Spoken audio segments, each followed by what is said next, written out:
Alrighty, well, I'm going to go ahead and get started. Thank you all for joining the call today. It's good to see you all. Today we are going to be hearing from Avis Garcia. I'm Ella Driscoll, and our session today is over clinical evaluation and treatment planning. This training series is brought to you by the National American Indian and Alaska Native Addiction Technology Transfer Center. We are part of the ATTC network, which is located out of Iowa City, Iowa. In the next couple of days, we will send out a follow-up email to everyone who attended, which will include a link to the recording, a handout of the slides, and a CEU request form. Our center is a NADAC certified educational provider, and we'd be happy to provide you with CEUs. We are currently waiving any fees for CEUs during quarantine in the pandemic. And when we send out the follow-up email, you can simply follow the instructions on that email to request a certificate. Immediately following today's webinar, you will be redirected to our GIPRA evaluation. This survey takes just a few minutes to complete and asks about your satisfaction with the event. This feedback is critical to our future work, and we value your opinion, and we would greatly appreciate your time and sharing your thoughts with us. You will be muted for the duration of this webinar. Please use the chat feature to share where you're from and comments about the presentation. And there's also a Q&A tab in the bar where you can ask questions for our presenter, and we will be answering these questions at the end of the session. Avis Garcia is an enrolled member of the Northern Arapaho Nation and affiliated with the Eastern Shoshone Tribe of Wyoming. She earned a doctorate in counselor education and supervision at the University of Wyoming, and she's also a licensed professional counselor and a licensed addiction therapist. For 19 years, she has been a mental health provider in the treatment of Native American youth and families. So I'm going to go ahead and give it over to Dr. Garcia. Thank you so much for being here with us today. Thank you. Go on ahead and get started. Okay, the goals and objectives for today will be to define treatment planning, understanding correlation between assessment and treatment planning, overview of the treatment planning process, treatment plan history, and introduce the treatment planning MATRS model and progress notes. So what is treatment planning? A treatment plan is a result of a collaborative process between the patient and the counselor. The counselor and the patient develop goals and identify strategies, interventions for achieving those goals. Some thoughts on treatment planning. A treatment plan is a living document that can change during the course of a patient's treatment involvement. Continuing care planning and discussion should begin with the patient immediately and progress as a treatment process progression post-admission. A patient's recovery plan truly begins the day they complete their primary treatment stay. The more we involve our patients in the treatment planning process, the more meaning and purpose it will have to them.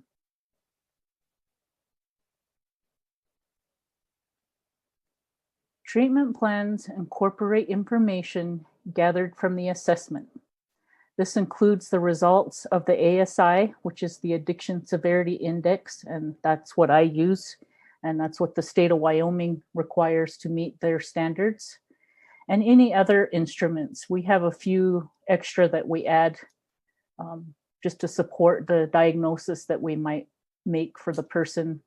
The clinical interview, collateral information from sources such as the family, legal, employee assistance program, physicians, treatment facilities, a spiritual advisor or leader, and any presenting problems. Bridging assessment with treatment planning. Obtain and interpret all relevant assessment information.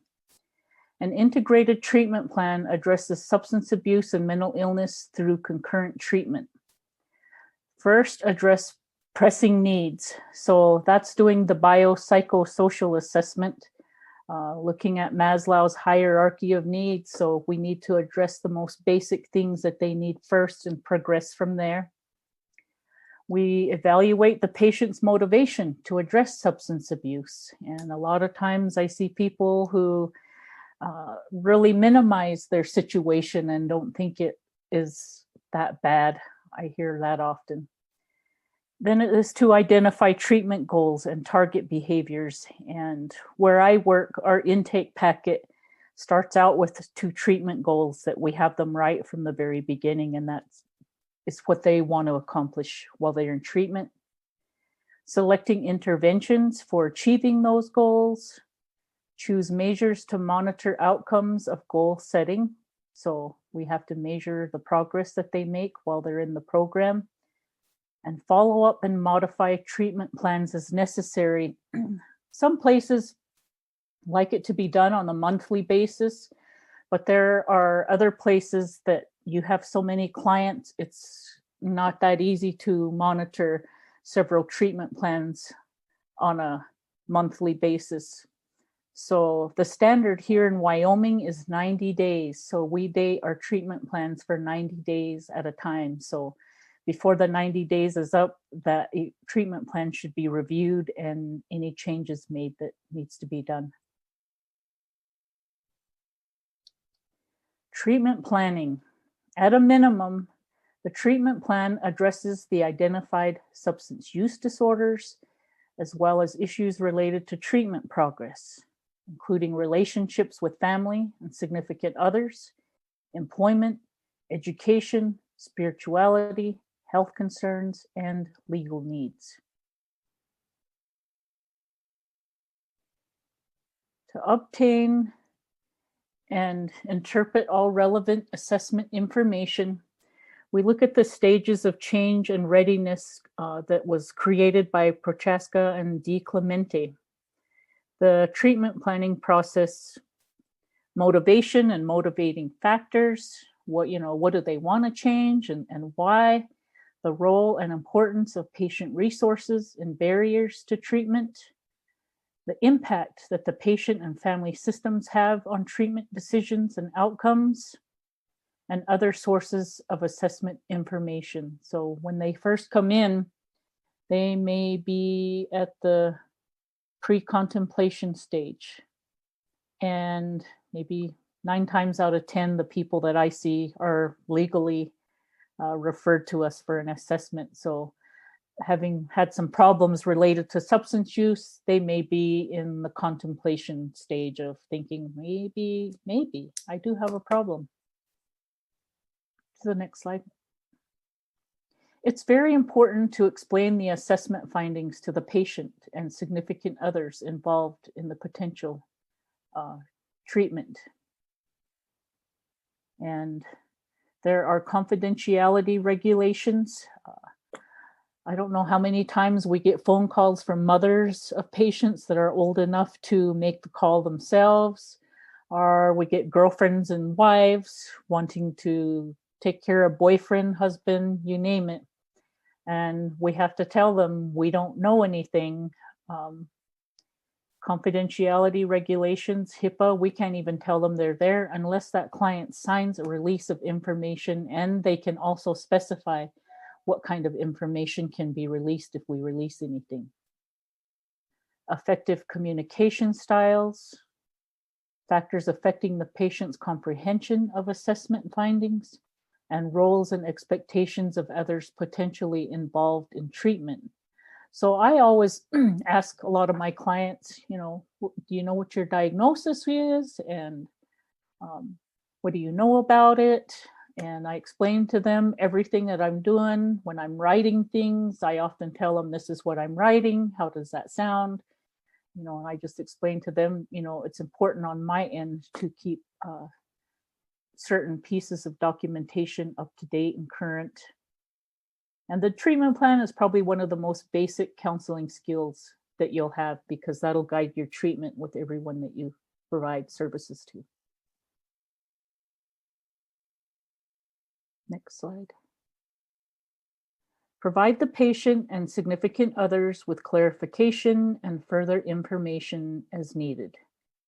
Again, effective communication styles, methods to elicit feedback. So it's important to get the patient and other people involved. Some patients have close family that they're close to, and sometimes it's not even a family member, but they consider them to be family. And it's important to get people that support them in a positive way involved in their recovery planning. Next slide.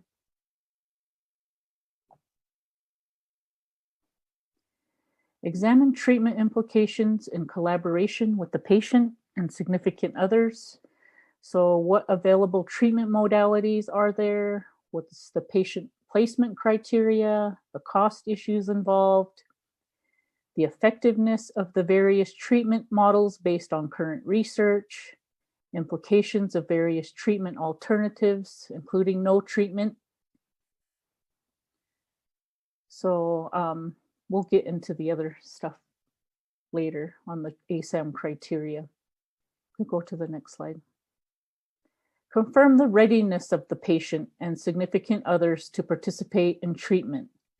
So as we write up our assessments at my place of employment, we do list the stage of readiness that we see the patient to be in at the time of the assessment. And we also go over this with them and explain it to them and allow them to, find where they are in the circle of change. Next slide. Prioritize patient needs in the order they will be addressed. Treatment sequencing, the continuum of care, again, the hierarchy of needs, interrelationship among patient needs and problems. Get to the next slide. Formulate a mutually agreed upon measurable treatment outcome statements for each need. So the first one would be levels of patient motivation, treatment needs of diverse populations, and how to write measurable outcome statements. So whatever goals you're going to set, they need to be measurable.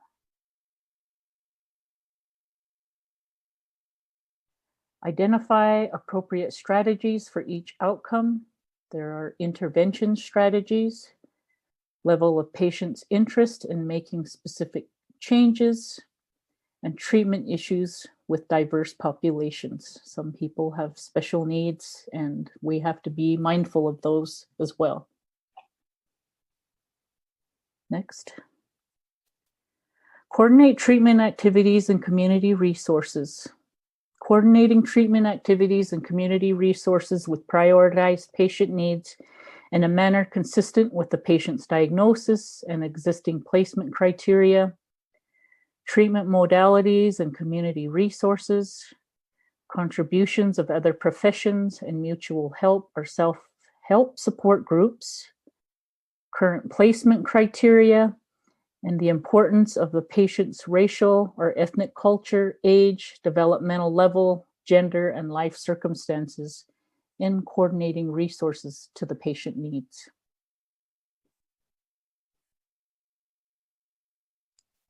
Develop with the patient a mutually acceptable plan of action and method for monitoring and evaluating progress. The relationship among problem statements, desired outcomes, and treatment strategies, short and long-term treatment planning, and evaluation methodology.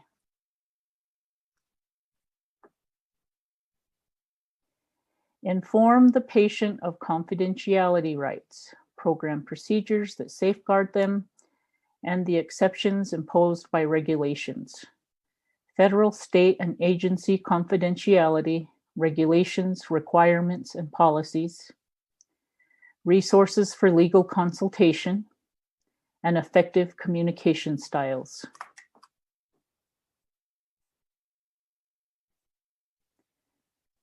Reassess the treatment plan at regular intervals and/or when indicated by changing circumstances. Evaluate treatment and stages of recovery, review and revise the treatment plan, And what I mean with this is some of our patients may actually get worse while they're in our program. They may have more positive UAs. They may end up in jail. They might show up intoxicated, or we might find them intoxicated. And so that would be a clear indicator that possibly we need to reassess this person and put them into a higher level of care. And then I've also seen the opposite of someone who needed residential treatment and we couldn't get them in, but they were willing to participate in our intensive outpatient program, and then they got better. So that's why we need to reassess people on a regular basis. And what I like to do is give my clients a sheet. Well, we give them all a sheet every week with 2 goals. And so one of the sessions each week focuses on their own treatment plan so that they can work on their goals and see what progress they're making and show what's worked for them, what hasn't. Maybe they completed a goal and they need a new one. So it's always keeping them aware of what are you doing to change your life. Get them involved. Next slide. The treatment planning process. You can go to the next slide. The more we involve our patients in developing their healing plan, the greater meaning and purpose it will hold for them moving forward. And where I work, we call it person-centered therapy, person-centered treatment. So that means giving that patient some control of their treatment and what participation they're going to do, and whatever it is they want. So they feel like they're in charge and they're more motivated to change things rather than there being cookie cutter programs and being, you're going to do this and this and this and this, and that's your treatment.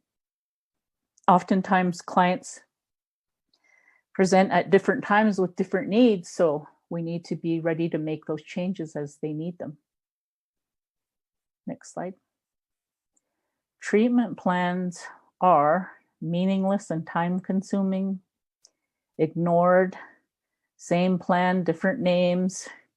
And these are some common misconceptions about this. And treatment plans is probably the most important document that you need in your client's chart should you be audited. And they are either there's an insurance company that you need to verify why you're doing what and why they need to be there. So that is your most important thing. A treatment plan I've often seen prior in my earlier years of being a substance abuse counselor. I've been working as an addiction therapist since 2001. Was we just wrote their plan and made them sign it. Here, this is what we're going to give you to do. And now we don't do that. We always say that we want to tailor and individualize that to that person so that they're achieving the goals that they want to accomplish. Next slide. Other organizational considerations, information requirements of funding entities and managed care. Is there a duplication of information collected? And is technology used effectively? And is paperwork useful in the treatment planning process?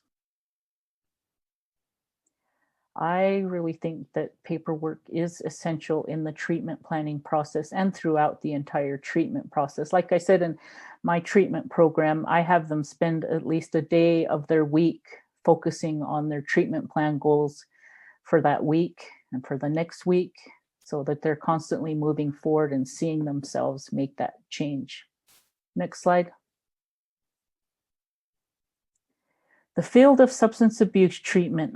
Early work, just like I said, one size fits all, cookie cutter goals, everybody does this and that we know what they need, and nobody likes to be told what to do or how to do it. I'm one of them. I like to be in charge of things and make the decisions, or at least feel like I'm being heard. So it's not exactly how it works now. It's changed dramatically since that time. Next slide. Program-driven plans. The patient needs are not important as the patient is fit into the standard treatment program regimen. The plan often includes only standard program components, group, individual sessions, little difference among patients' treatment plans. So this is a company that is running everything, and I'm probably going to bet the clients are dropping out like flies and they're not getting the results that they would like to get. Next slide. Again, program-driven plans, it says the patient will, and whatever you fill in the blank there, remain abstinent from all substances, including alcohol, attend 3 AA meetings a week, read pages in the big book, complete steps 1, 2, and 3, attend group sessions 3 times a week, meet with the counselor once a week, and complete a 28-day program. So this is an example of your program-driven plan, which I'm not a fan of. Again, these program-driven plans often include only those services immediately available in the agency. They often do not include referrals to community services such as parenting classes. And I don't think that we need to restrict ourselves to just our agency. Being able to connect them to resources available in the community is very important. So it's good to have a collaborative process with other agencies that you work with. Treatment planning, a paradigm shift. Individualized treatment plans. There are many options available. Again, they're custom styled and fit to that individual. It is a living document, is based on the patient information in their own words.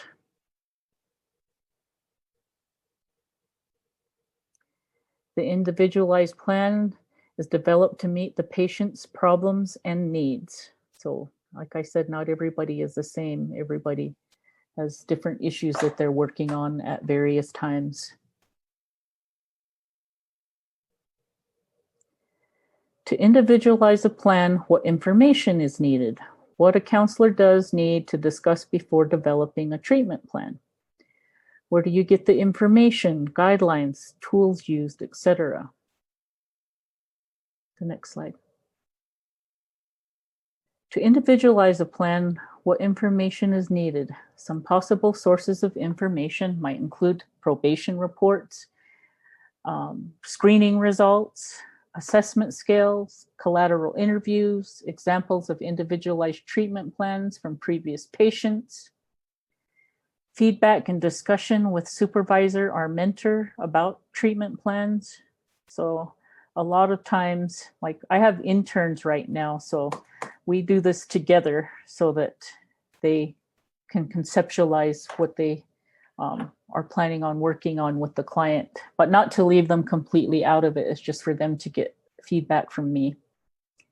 And the legal services that we work with, probation and parole, are usually pretty good where I live in getting us their pre-sentence investigation information up front, which often includes prior assessment they may have had done, their whole legal background. They may have a rep sheet pages long, but they give you a lot of information that's really helpful.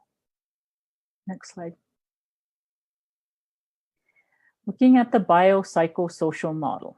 This is all affecting an all-encompassing wellness perspective, if you want to look at it that way. Next slide. The sociological. Does the patient have a car? Can they access public transportation? How close do they live to the treatment center? How available are drugs or alcohol in the home? So these are sociological issues to be aware of. The ASI problem domains and the biopsychosocial model. For example, the ASI covers the medical status, looks at all of their medical problems, past, present, and current. Psychiatric status, again, we look at past and present. And family and social status, we want to see how well are you getting along with people, and when did you guys stop talking? Was it because you were using drugs and alcohol and they didn't like it? So that's just an example. Next slide. Why make the effort? Individualized treatment plans lead to increased retention rates, which are shown to lead to improved outcomes, empowers the counselor and the patient, and focuses counseling sessions, provides the patient with an attainable framework from which to build measurable recovery objectives. So again, we want them to be involved in this process as much as possible.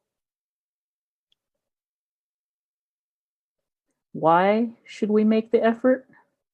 Individualized treatment plans, it fits the patient well. The ASI, like measurements, the ASI items are used to fit the patient's services to his or her needs. So that covers several areas in the ASI so that you can focus, if they're having medical problems right now or they're having employment problems right now, but it's being able to address their most important needs first. What is included in any treatment plan? Components of a treatment plan: the problem statement, it's information from the assessment. Goal statement based on the problem statement. Objectives is what the patient will do. And interventions is what the staff will do. Treatment plan components. Problem statements are based on information gathered during the assessment. Goal statements are based on the problem statements and reasonably achievement in the active treatment phase. Objectives are what the patient will do to meet those goals. Interventions are what the staff will do to assist the patient. So some other common terms would be action steps, measurable activities, treatment strategies, benchmarks, and tasks.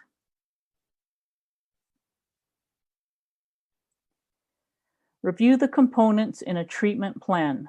Problem statements, again, information from the assessment. Goal statements is based on the problem statement. Objectives, what the patient will do, and interventions is what the staff will do. The discharge plan components. This is when the patient is nearing the completion of treatment and they're either being referred to another level of care. Usually, depending on what level of care they come from, they're either stepping down or stepping up. So we always want to focus on the patient's strengths, that those are reflected, and that the participants' participation in the planning is documented so that it shows they took part in their own treatment planning process. Some considerations in writing.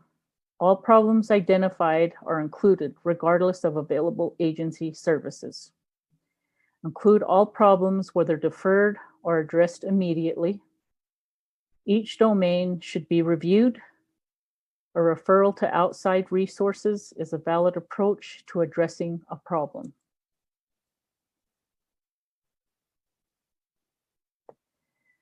Some tips on writing problem statements. They should be non-judgmental, no jargon statements, such as the patient's in denial or they're codependent. Those are old terms. And use a complete sentence structure.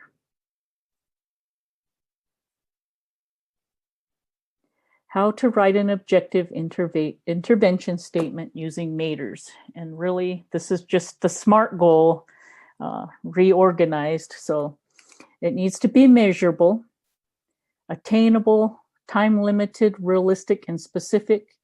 I am a goal-oriented person and a solution-focused therapist. I like that type of counseling because you're able to get the client to rate themselves in whatever their goal is. So let's say they're learning how to deal with stress at work. So how are they going to do that, and how are we going to measure that? So they can measure themselves as like, how stressed are you now on a scale from 0 to 10, 0 being not at all and 10 overdoing it. Or you can flip that around just so they have a way to measure their progress, and time limited. So we do want to keep that to a specific amount of time. Like I said, some places do monthly. Most places where I, been here in Wyoming has been 90 days. And they need to be realistic that they can actually do these things, because we want them to feel some success, so that helps increase their self-esteem and their strength in themselves. Next slide. Some objectives and interventions that are measurable. Objectives and interventions are measurable. Achievement is observable. So if they want to be less depressed, what is that going to look like? Measurable indicators of patient progress, assessment scales and scores, a patient report, behavioral and mental status changes. So I often use it's because the state requires, we use the DLA 20, it's a daily living assessment. And that gives us a score. There's their baseline score. And if we test them like every quarter while they're with us, we can see over time that increases. Maybe I might write in the treatment goal that we're going to increase their DLA score by 2 points in 3 months' time. Next slide. Attainable. Objectives and interventions are attainable during active treatment phase. Focus is on improved functioning rather than cure. Yeah, we're not going to fix everything, but we might be able to help. Identify goals attainable in the level of care provided. Revise goals when the patient moves from one level of care to another.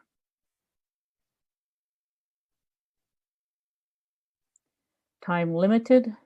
Focus on time limited or short-term goals and objectives. Objectives and interventions can be reviewed within a specific time period.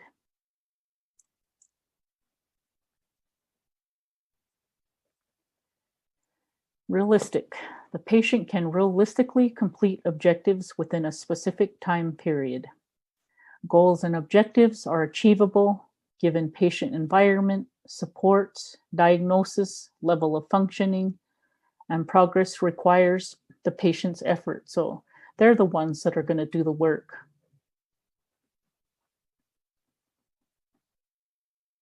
Specific. Objectives and interventions are specific and goal-focused. Address in specific behavioral terms how level of functioning or functional impairments will improve.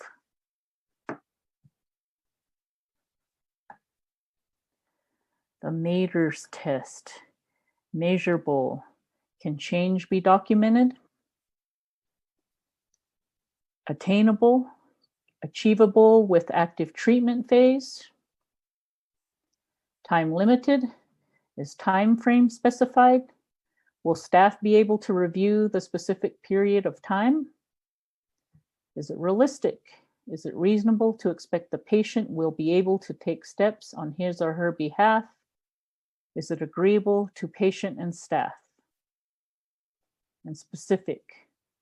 Will the patient understand what is expected and how program staff will assist in reaching goals?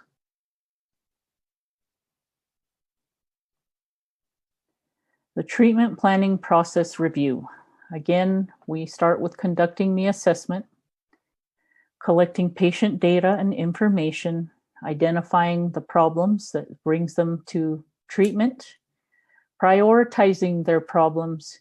We have a form that we receive from the state, and we do list 4 problems that client is facing.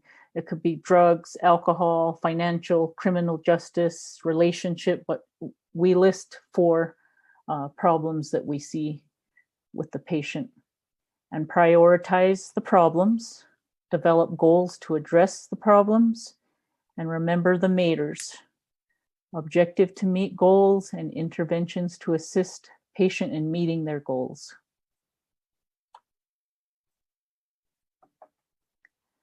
The 5 components of an effective treatment plan. The first is your goals or objectives. Every good treatment plan starts with a clear goal or set of goals. Identify what your patient would like to work on and write it down. Don't be scared of limiting your work. You can always adjust these as time goes on. However, it's helpful to write down and discuss what your patient's purpose is for starting therapy. How will they know when they are on the right path? What will you both use to determine when the patient is ready to terminate?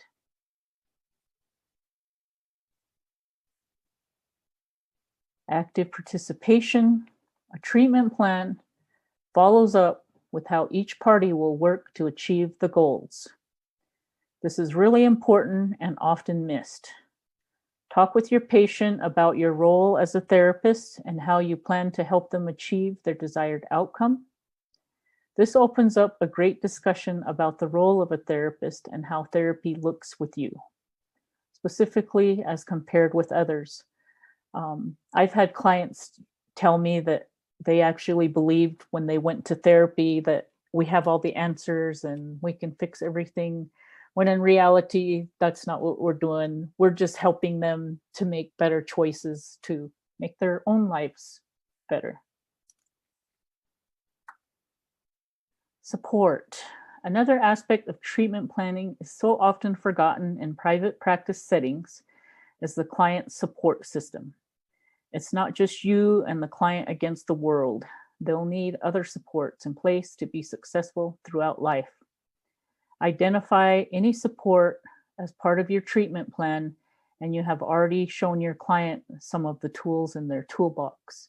So each client should at least have one person that they know that they can rely on who will support them in their recovery. And sometimes, sadly, you will find somebody who has nothing. So you'll have to get creative with maybe challenging them with a goal to go find someone that might be supportive of you. Outcomes. The last important aspect of the written plan is the outcomes or success. Make sure to write these down at various intervals. Maybe you visit the outcomes so far once a month, maybe every 3 months. Choose what interval works best for your patient and your style, and make sure to plan to talk with them about it. So it's always important to get that treatment plan out and look at it and see how things are going. See if anything needs to be changed, or they accomplished something. Yay. So we can put something new in its place. Next slide. Client involvement. The most important step to effective treatment planning for last. Involving your patients is crucial. Without their feedback, your treatment plan is no more meaningful than a term paper with a bunch of words on it. This here is a link that will lead you to some steps to an effective treatment plan.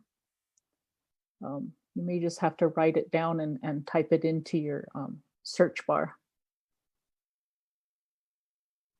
Next slide. Documentation. We have to document everything in the counseling profession. Next. The progress note. Documentation includes the type of session, the level of care, the date, the patient name, the counselor name, the counselor's signature and credentials.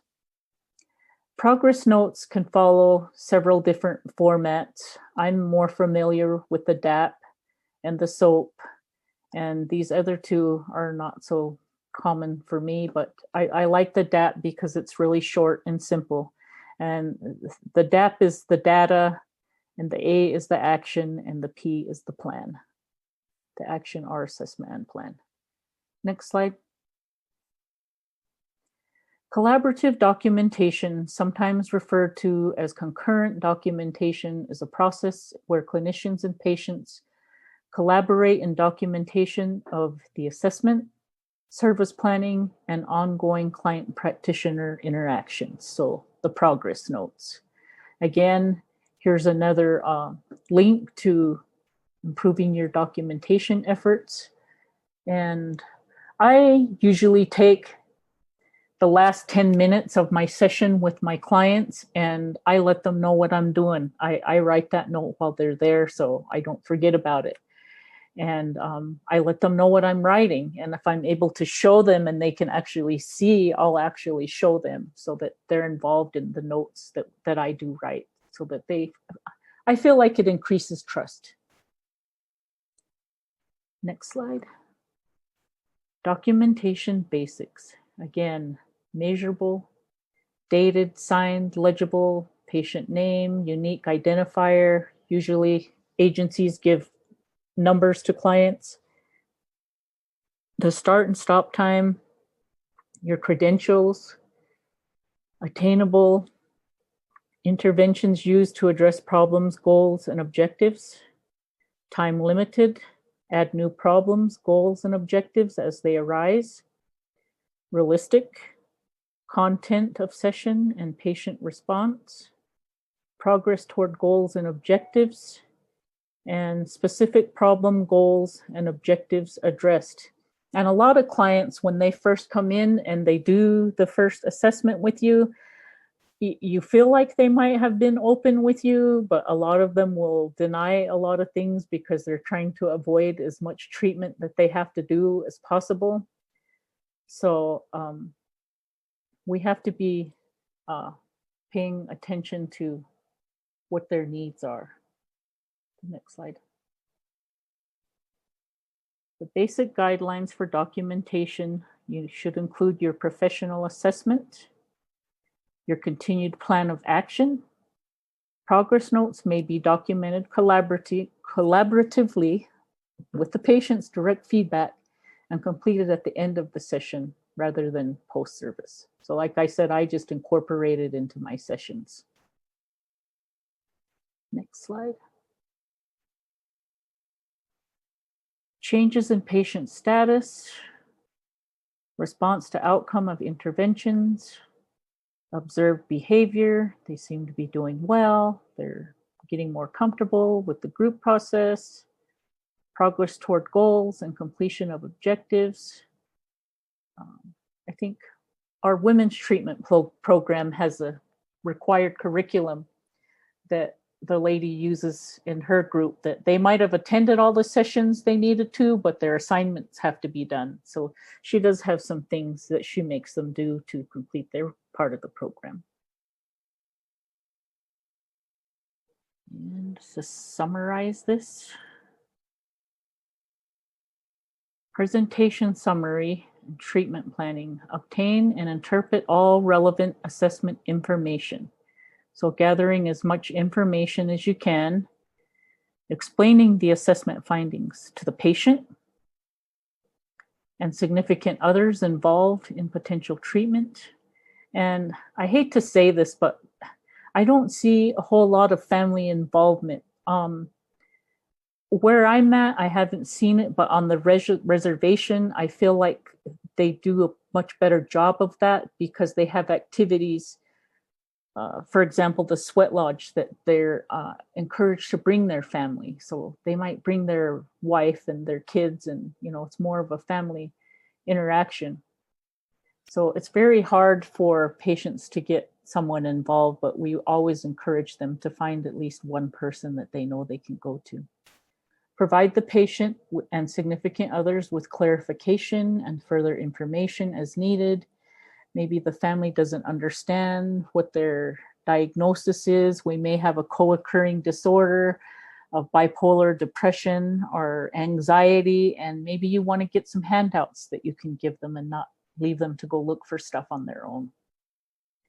Examine treatment implications in collaboration with the patient and significant others. Confirm the readiness of the patient and significant others to participate in treatment. What is their motivation level?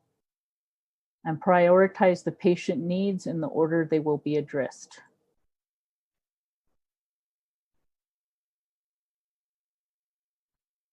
Formulate mutually agreed upon and measurable treatment outcome statements for each need.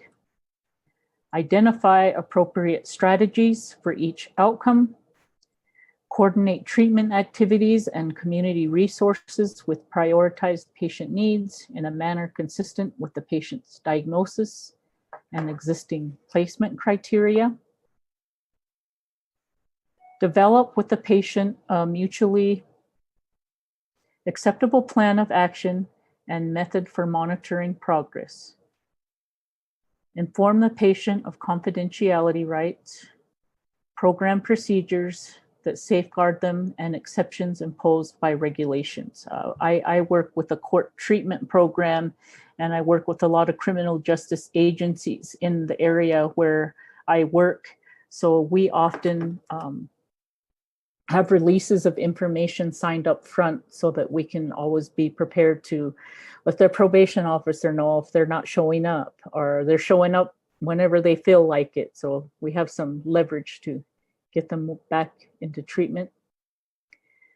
And reassess the treatment plan at regular intervals and or when indicated by changing circumstances. Like I said, somebody might get worse or they might get better and be like, hey, maybe we need to change their recommendation, or something new comes up in their life that we need to address. And as I was saying earlier, the patients don't always tell us everything up front, but as they've been in treatment for a while, stuff starts to come out. And I've just learned that over the years of, especially if I evaluated that person, I'm like, I didn't hear them. They didn't bring any of this up. So some things they really do keep to themselves. So it'll come out later. The next slide. ASAM criteria and the levels of care. To the next slide. The ASAM, third edition, Addiction Society, American Society of Addiction Medicine. And this is a big purple book that lists all the levels of care for adults and adolescents. And it's clinically driven. It's not program driven. The criteria do not involve a prescribed length of stay, but promote a flexible continuum of care. Involves an interdisciplinary approach to care. Include informed consent, are outcomes driven, and clarify medical necessity. Next. The ASAM includes, in the levels of care, there is early intervention. This could be a DUI class, or maybe they just need to come in for some anger management, or just something minor that they can do on an outpatient basis. Outpatient treatment. We have two levels of outpatient treatment where I work, and that is we have a level 1 and a level 2-1, and our level 1 is anywhere from 10 to 12 sessions of an hour and a half each, and the level 2-1 is more intense. They receive treatment 3 days a week, 3 hours a week, and it as it says, it is intensive. So we do cover a lot of treatment-related information in those sessions. Partial hospitalization. Some people may come to us with health conditions, but they may already be under doctor's care, so we could also consider that a partial hospitalization. Residential inpatient treatment. There is a low intensity residential treatment. Some alcohol treatment centers might have the 30-day treatment. There's a medium intensity residential treatment, so it's a little more intense, and then the high intensity residential treatment. And then there's also the medically monitored intensive patient treatment, and this is when people are presenting with very serious medical issues that have been caused as a result of their substance use. And for most with alcohol, that is looking at cirrhosis, liver problems, diabetes that's been induced from drinking, a whole range of other problems that could be involved that needs to be medically treated. And so sometimes we have a hard time finding a place to get patients in. And so we have to be mindful of those medical situations. Next slide. The dimensions of ASAM. There are 6 dimensions, but there's a 7th one added here. The first one is the acute intoxication and withdrawal potential. Are they having withdrawals right now? Are they under the influence? Or are they just fine? They haven't been drinking for 30 days now. That's just for an example. Biomedical conditions and complications. This is just for example. I have a lady yesterday who was in a car accident, and so now she's got all of these different medications she has to take for different problems she's had as a result of the car accident. Emotional, behavioral, and cognitive conditions and complications. This is where you want to look at those co-occurring disorders. Is there a depression, anxiety, or both? And are they already on treatment and it's being managed? Teaching them some coping. What is their readiness to change? Number 4. 5, their relapse, continued use, or continued problem potential. So if I have someone I'm moving from intensive outpatient to residential, I might be looking at they haven't been able to stay clean and sober. So we need to take them to the next level. And their recovery and living environment. Is it safe? Are they living with anyone who uses drugs or alcohol? Will they be safe from physical harm? And sometimes, being on the reservation, I've had to send people home to homes where they know someone's going to be using there. So it makes it that much more harder for them. And it's sad to just have to see that, but that's just life. And 7 is the severity in each dimension.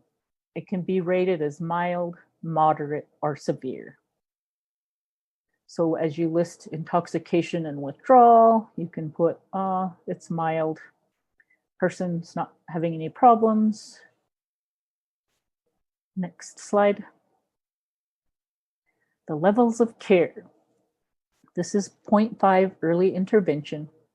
This can include one-on-one counseling and educational programs. Patients do not meet criteria for a substance-related disorder. Problems in dimension 1, 2, or 3 are stable or being addressed. Next slide. The level 1 outpatient treatment is the therapies include individual and or group counseling, motivational enhancement, opioid substitution therapy, family therapy, educational groups, occupational and recreational therapy, psychotherapy, other therapies, and continuing care post-primary treatment. Level 1 outpatient dimensional admission criteria. In dimension 1, there would be no withdrawals, signs, or symptoms. Biomedical concerns will be non-existent or stable. Dimension 3, A or B, and C, and D. So there would be no co-occurring mental disorder symptoms, or symptoms are mild or stable. So it just says A or B. And B, psychiatric symptoms are mild, but mental health monitoring is needed. And C, mental status doesn't interfere with understanding and participation. And D, no risk of harm to self or others. Level 1 outpatient treatment, more dimensional criteria. Dimension 4 would be A and B, or C or D. So there's A, B, C, and D. So there's a willingness to comply with the treatment plan, acknowledges substance use and wants help, ambivalent about substance use, or they don't recognize the substance use. Dimension 5, they are able to achieve or maintain abstinence only with support. So some people need a sponsor, or they need a really good friend that they can rely on to help them get through some tough situations or some stress that might be triggering them. The next slide. In dimension 6 and level 1, A or B or C, so any one of these. Supportive environment for treatment, inadequate support system, but willing to obtain a support system, and family is supportive, but needs intervention to improve chances of success. So sometimes I will ask them who in their family that we can get involved in their treatment and get that release of information signed. And then the inadequate support system. And I've seen this happen in our groups because we tell them to use this group as a place to create your support system. You got people here that are going through the same thing you are. So if you can make one friend here, you know, that's the beginning for you. The next slide. Level 2-1, this is our intensive outpatient dimensional admission criteria. Dimension 1, there will be no signs or withdrawal symptoms. 2, biomedical, stable or monitored concurrently with no interference. So they may be taking medication for arthritis or asthma.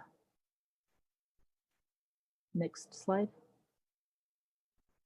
Level 2-1, dimension 3 is ARB, so either one of these. Abuse of family, diagnosed emotional, behavioral, or cognitive disorder that requires monitoring. So this may be the co-occurring disorder that will need to be addressed. And dimension 4, A or B, they have a need for structure or a need for repeated structured interventions. Next slide. Dimension 5, symptoms intensifying and functioning deteriorating at a lower level of care. So let's say level 1 just wasn't working for them. They're still having some issues. Dimension 6, ARB, current environment makes recovery unlikely. Current social situation is not helping recovery. So they may be associating with those friends that they've been using with all their life. So they tend to be drawn right back into that. And it's to learn to make new friends and find new places to go. Next slide. Level 3-5, we're going up the treatment intensity. This is residential admission criteria. Dimension 1, there would be a minimal risk of severe withdrawal or severe but manageable in a 3.7 detox. Dimension 2, there's none or stable or receiving concurrent medical monitoring, requires medical monitoring, but it's manageable in a 3.7 detox.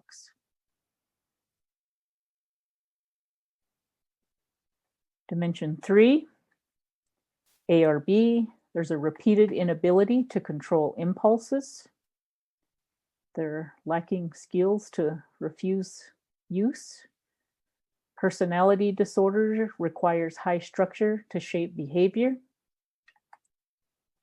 And dimension 4, A or B, marked difficulty with or an opposition to treatment. You know, a lot of people like to lay the guilt trip on me if I'm recommending residential treatment.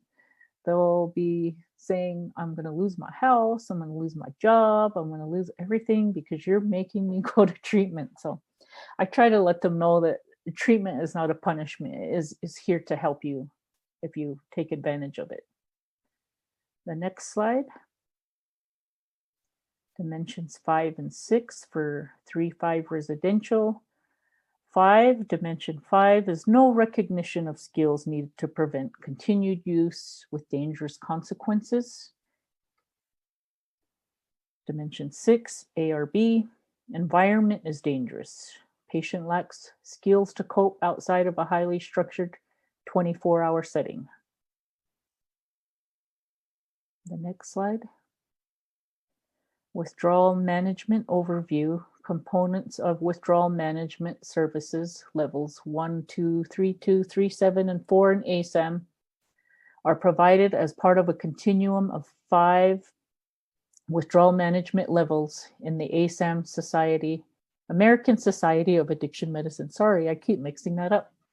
Withdrawal management includes a continuum of care that ensures that patients can enter substance use disorder treatment at a level appropriate to their needs and step up or down to a different intensity of treatment levels.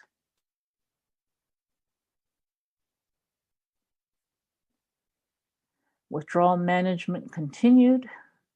The intake is the process of admitting a patient into a substance use disorder treatment program. It includes the substance abuse evaluation, the diagnosis of substance use disorder, the assessment of treatment needs, and may include a physical examination and or laboratory testing. Observation, the process of monitoring the patient's course of withdrawal as frequently as deemed medically appropriate. This may include, but is not limited to, observation of the patient health status. Medication services, the prescription or administration related to substance use disorder treatment services, and or the assessment of the side effects and results of that medication.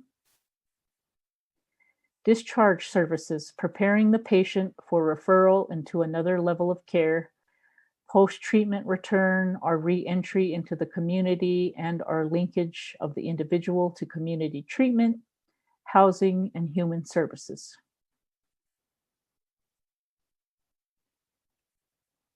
Withdrawal management continued. Licensing and certification requirements. In order to provide withdrawal management detoxification services, providers must obtain specific licensing and certification requirements according to the level of service provided. And this varies from state to state. Next slide. The ASAM risk rating and level of care. General ASAM risk rating guidelines are as follows. The risk rating of 0 to 1 is 0.5 or level 1 continuing care. A risk rating of 1 to 2 would equal a level 1. A risk rating of 2 to 3 would be a 2.1. And a risk rating of 3 to 4 for A and B would equal residential treatment. So those are looking at all of those risks in each area.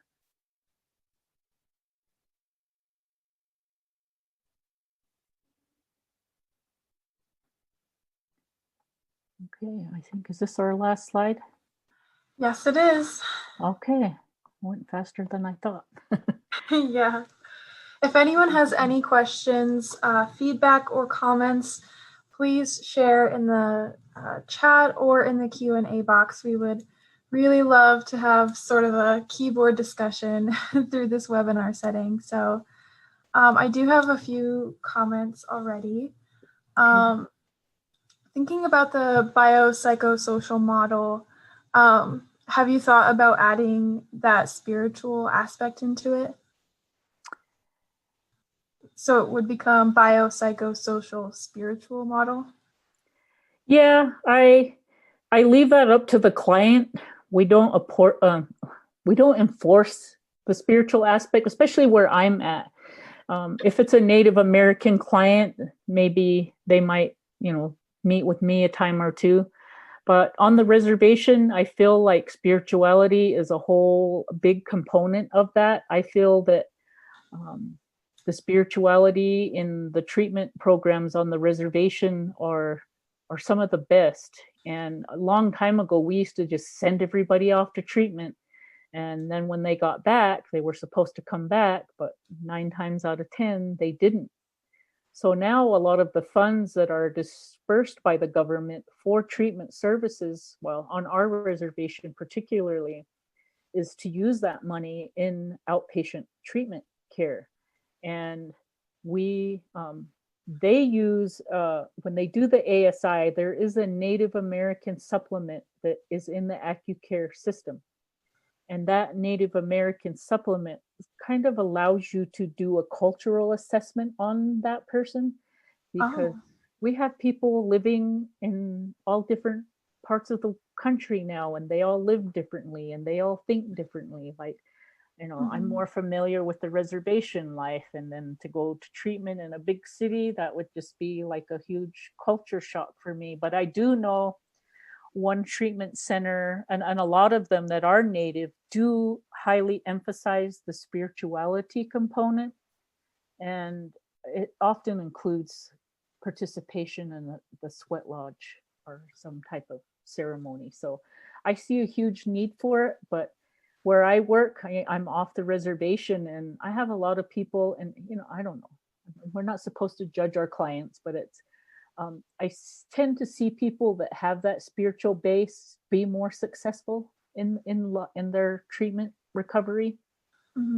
Some go really hard and heavy into it. They'll like read the Bible every day and go to church all the time, and it's just, everybody has their own thing. So again, when we individualize that treatment plan, we're taking into consideration their wishes and desires.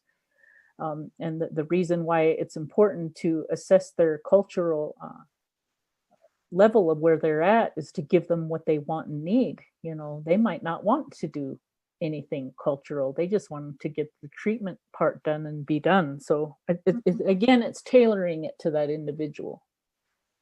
Yeah, definitely. Someone commented, I've worked as a forensic psychologist for decades. Early in my career, during a riot in New Mexico, all written progress notes were quote unquote captured. That happened 2 more times at different prisons 10 years later. It taught me to write with a larger audience in mind, be clear, empathetic, and careful. I like that. I was taught to write your notes as if this could go to court.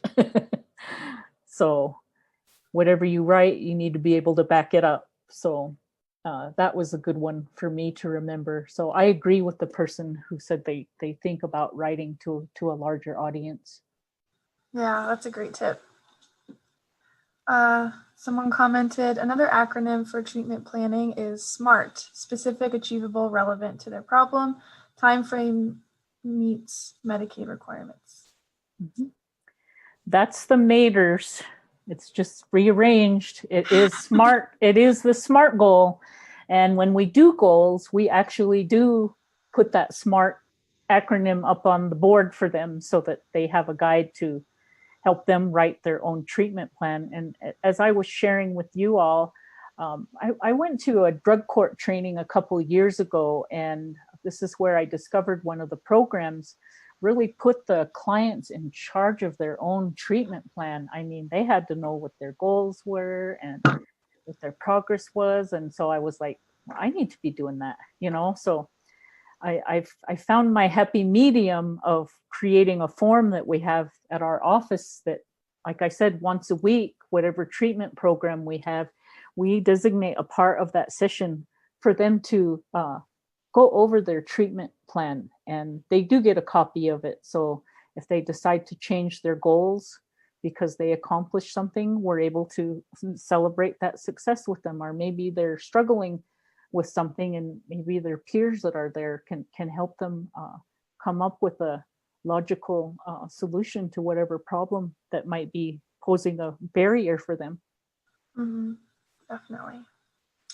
Another question we have is, do you think it's harmful or helpful when tribal healing or wellness court programs have mandatory AA or NA and other group therapies? What I've learned when I first started doing treatment, this intensive outpatient treatment program included their having to attend 2 AA or NA meetings every week. It had to be documented. They had to bring it in.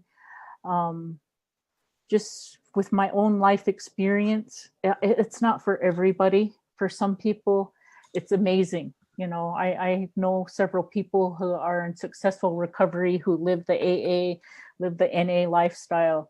And, I like to have it as personal choice, because when you're forcing something or enforcing it, they're more likely to put up some resistance to it.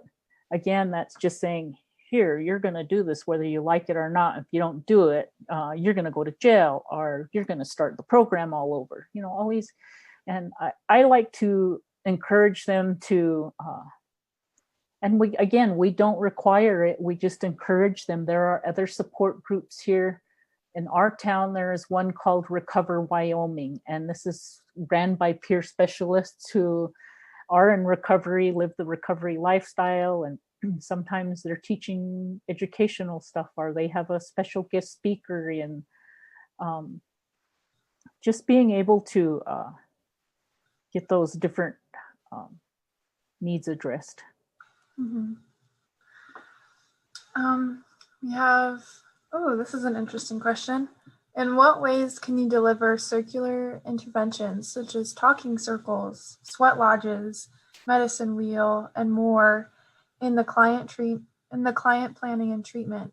For example, Medicaid or other healthcare plans may or may not cover reimbursement.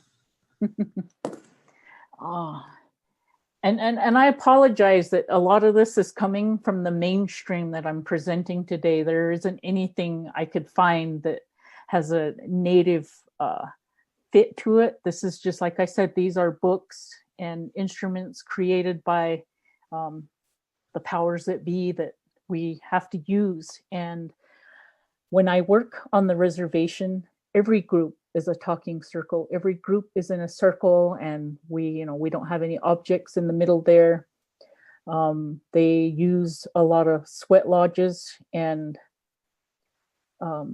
when I worked with kids, I don't know how many years ago that was, I used to work with the adolescents and a program called With Eagle's Wings. And we had included a sweat therapy, but when we reported it, sweat therapy is a form of group therapy. And so as I wrote my notes, I was the one who had to sign off as the licensed person.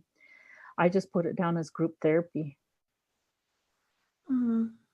And a lot of these places are starting to open up to those differences in how we do things. They might not be evidence-based practices because we're not equipped to do large-scale studies on our people, but we know what works. So that's what best practices means, is we know through lived experience of what works and what doesn't.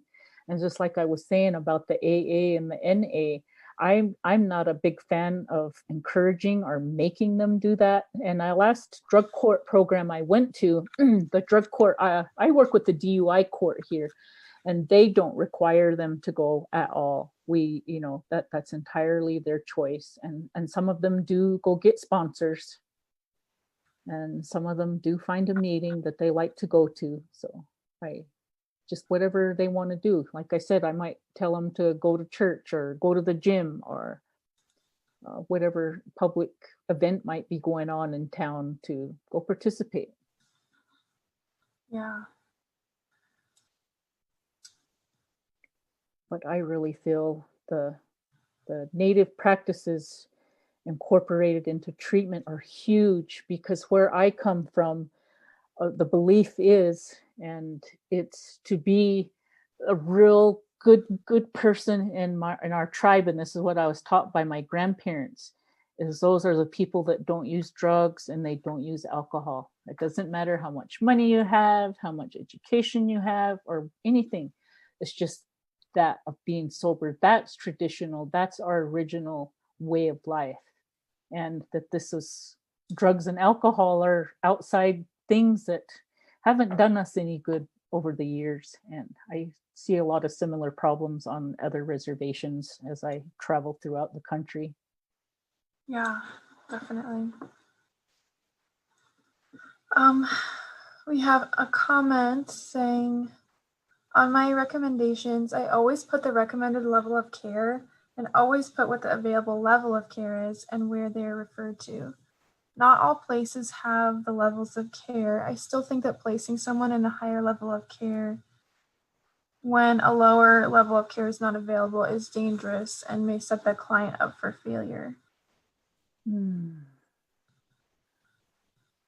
I agree with that, because if you're forcing them into more intense treatment than they need, again, resistance. I get people that come right out of prison and they say they just need a level 1. And if we try to say they need any more, they're like, nope, I just got to do level 1. So now I try to negotiate with them on going there. But when I make recommendations for anyone, it is hard when there is not that level of care immediately available, but it's being able to be creative to meet that person's needs. Like quite recently, I had a very young gentleman come in, and I just didn't feel like he was going to fit in with the people in the group because he was 19 years old and he looked like he was 15. And thankfully, I have interns that are young, and so I gave him his own individual counselor to work with him, and it seems to be going well. So you do have to be creative. I wouldn't put them in something they don't belong in. I always go with the lowest level first, and sometimes I go with what they want, and when it doesn't work, so then we tell them, okay, we tried your way, now we're going to try a little different way, you know. But I definitely don't see any reason for doing something like that to put them where they don't belong. Yeah. Someone commented, we offer a variety of community self-help recovery support groups for our clients. In addition to 12-step programs, there are Wellbriety, Rescue Recovery, Smart Recovery, Women for Sobriety, others, and recovery chats online. Wow. I don't think I've heard of Wellbriety before. That's pretty interesting. That is from Don Coyhis. He runs a company called the White Bison, and he took the 12 steps of AA and he actually made it into a native based program. I think he's done a really wonderful job with it. And sometimes I pull those books out and use them here with my clients that aren't native, or maybe we might have one native in the room, but they seem to really enjoy it. And I've never heard them, say we don't like this, or, this sucks. I've never had anybody refuse to participate in the Wellbriety stuff that I do have from Don Coyhis. He has if you get on his White Bison site, you can sign up for his daily meditations. And I love those. I read mine like every morning, and it just kind of sets the tone for the day. And it's just kind of like a little affirmation. Wow. But the more there is, the better. Our reservation before this coronavirus hit was really getting into the equine therapy, the traditional horse therapy. Oh, wow. And we were using it for everything. And now, because of this, a lot of things have just like almost come to a standstill, or everything is online. And I thought, man, those kids that were enjoying riding the horses, I wonder how they are right now, or, what are they doing? Yeah, for sure. That's something I think about too, is, with everything having to be online, I feel like there's some cases where I'm wondering your opinion, because I've heard there's cases where people love that treatment is over Zoom and telehealth versions of treatment. But then I know many people have expressed concern that, it's just not quite the same. And do you think that people have better outcomes in more in-person stuff? Or do you think that this telehealth approach is maybe like a new wave of treatment for people in need? I am on the fence with that one. Yeah. I, for one, because of this COVID, have had to put a lot of our services online. And I've seen both sides of it. I've seen some do really well. I mean, they participate just as well as if they were there in person. And then I've had some who just did not want to be online. They wanted to be there. Again, they asked for personal interaction. So Definitely. So now I'm getting more and more requests for our DUI class because of the social distancing requirements, and my agency is kind of small. That we do we do a hybrid DUI class. So if people want to sign up for the Zoom version, then they get on Zoom that day, but we give them information. Like on Friday, they'll come pick up their packet of materials that they need to follow along with us. And it's come in really handy because some people have been exposed and they're having to quarantine, or they actually tested positive and they're home having to quarantine. But I've had some amazing clients reach out and say, hey, I tested positive, but I don't want to miss group. I want to stay on track. And so we've been doing everything we can to accommodate those people that ask for it. And then I have those clients that are taking advantage of it. And I'm like, well, why didn't you call us and tell us you needed to go on Zoom instead of just not coming, So Yeah. So yeah, that's why I say I'm kind of on the fence, that some are really good with it and some are questionable. So I haven't really been able to weed out who those people are. But whenever people tell me they're concerned about someone, because I'll say we need to be prepared. Like probably about a week ago, the rumor was this town was going to shut down.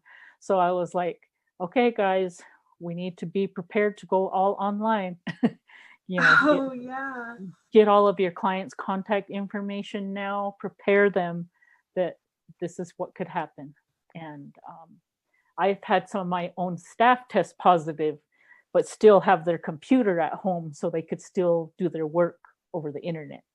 Wow. So, yeah, it's been kind of interesting how this is played out. Yeah, the resilience in so many of these, in Native communities has been incredible to witness. And it's been amazing to see everyone pull together and make it work in these hard times. But does anyone have any questions or comments they want to make? Otherwise, I think we're going to close.